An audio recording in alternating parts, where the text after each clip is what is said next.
பாவம் செய்கிற நேரத்தில் மனிதர்கள் என்ன செய்தார்களாம்? சில நேரத்தில் அந்த ஆடுகள் மாடுகள் என்று சொல்லி பலிகளை செலுத்த ஆரம்பித்தார்கள். இதை கண்ட பரலோகத்தில் தேவனாகிய கர்த்தர் அவரை தம்மை மனித அவதாரமாய் இந்த உலகத்தில் இறங்கி வந்து அவர் தம்முடைய ஜனத்தின் பாவங்களை நிவர்த்தி செய்வதற்காக அவர் தம்முடைய விலையேற பெற்ற இரத்தத்தை சிந்தி தம்முடைய மரணத்தை மனிதனுக்காக கொடுத்தபடியால் தான் வேதம் அழகாய் உரைக்கிறது.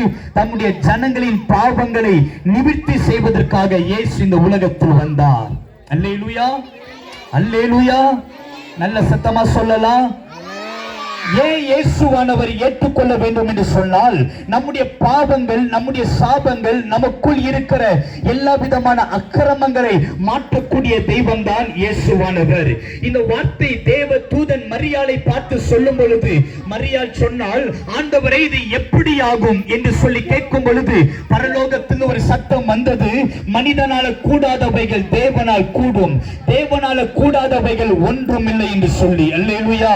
ஒருவேளை கேள்விக்குறியோடு இன்றைக்கு தேவ பிள்ளைகள் அமர்ந்து கொண்டிருக்கலாம். இதெல்லாம் எப்படி நடக்கும் பிரதர்? என் குடும்பத்தில் இவ்வளவு பிரச்சனை இருக்கிறது, என் குடும்பத்தில் இவ்வளவு போராட்டம் இருக்கிறது, நான் எவ்வளவோ சம்பாதிக்கிறேன், ஆனா சம்பாத்தியங்கள் என்னுடைய கரத்தில் இருக்க முடியவில்லை.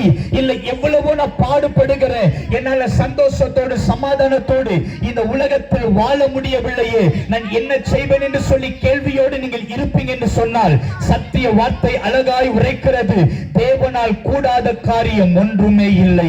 ஒருவேளை இந்த ராத்திரி நேரத்தில் நீங்க அமர்ந்திருக்கலாம், எனக்கு சந்தோஷம் இல்லை, சமாதானம் இல்லை, என் வாழ்க்கையில் ஒரு பெரிய மாற்றம் வராத என்று சொல்லி எதிர்பார்த்து இந்த இடத்தில் அமர்ந்திருப்பீங்க என்று சொன்னால், சர்வ வல்லமையுள்ள தேவனாகிய கர்த்தர் மனிதனை வாழ வைக்கிற தேவன் தான் நான் பிரசங்கிக்கிற இயேசு.